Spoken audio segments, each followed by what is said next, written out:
Hello बच्चों, class 7th में English medium में मॉरल साइंस में आपका 9th चैप्टर कंटिन्यू है। यह है अर्थ आर पैराडाइज, जिसके आपने 4 सेगमेंट पढ़ लिए थे और नेक्स्ट लास्ट आपके सामने। फिर इसके बाद आपको एक्सरसाइज करनी बच्चों।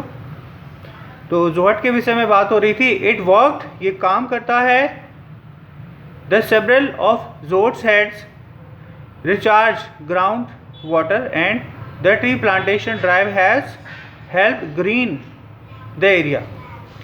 जोट में जैसे कि इसमें पीछे बताया है कि पानी को, वर्षा वाले जल को एकत्रित कर लिया जाता है और आवश्यकता पड़ने पर वो ज़मीन का पानी फिर से वापस रिचार्ज, फिर से सेवा देता है पौधों को, घास को, पेड़ों को और सभी वनस्पतियों को, और इस प्रकार एक बार फिर ज़मीन जो है वो हरी हो जाती है। There is now plenty of water for irrigation and domestic purpose. यहाँ पर इसमें बहुत सारा पानी होता है जिसका हम उपयोग सिंचाई के लिए कर सकते हैं, पौधों को पानी देने के लिए कर सकते हैं, और हम डोमेस्टिक पर्पज़ अपने घरेलू कार्यों के लिए भी इसका पानी, हम संचित पानी प्रयोग में ला सकते हैं।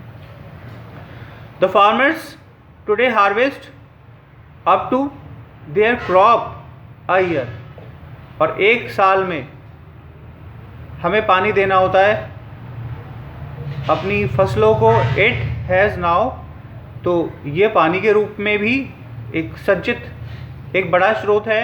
It has now become a model for the rest of India to follow, और इस प्रकार ये हमारे संपूर्ण देश के लिए एक बड़ा वैकल्पिक स्रोत हो सकता है हमारी प्राकृतिक व्यवस्थाओं का, या हमारे वातावरण का, या हमारी आवश्यकताओं का। ठीक है। द डेजर्ट हैज़ ब्लूम्ड, चाहे रेगिस्तान कितना भी बढ़े और हम अपने आप स्वतः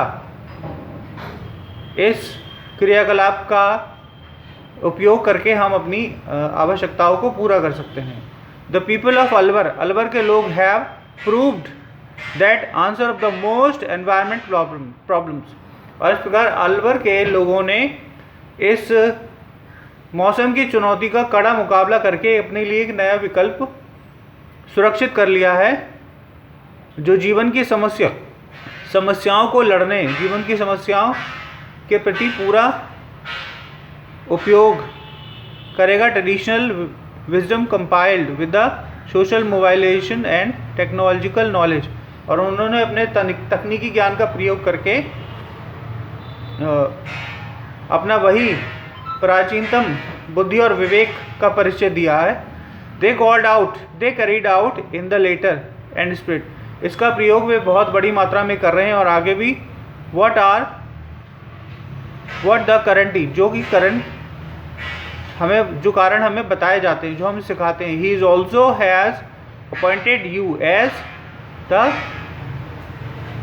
खुलाफा ऑफ द अर्थ, खुलाफा ऑफ द अर्थ, ये पृथ्वी के खुलाफा के रूप में भी खलीफा के रूप में भी जाना जाता है। ठीक है। 22 राय स्टडी नेचर, इसमें कुछ 4 लाइनें दी हुई हैं स्लोगन के रूप में। स्टडी नेचर, प्रकृति का अध्ययन करो। लव नेचर, प्रकृति को प्रेम करो। स्टे क्लोज टू नेचर, प्रकृति के बहुत पास में रहो, मतलब बहुत करीब रहो। It will never fail you, तुम्हें कभी भी असफल नहीं करेगी, तुम्हें कभी निराश नहीं करेगी। ओके बच्चों, थैंक यू सो मच। आज की वीडियो में इतना ही। अब आगे आप नेक्स्ट टाइम में एक्सरसाइज करेंगे। कोविड का संक्रमण एक बार फिर हमारे चारों ओर है, हमें फिर इससे बचना है, और कैसे बचना है ये आप कोई नई बात नहीं, अच्छी तरह जानते हैं, और उसके सारे नियमों का पालन करें और अपने आप को सुरक्षित रखें। ओके बच्चों, थैंक यू सो मच।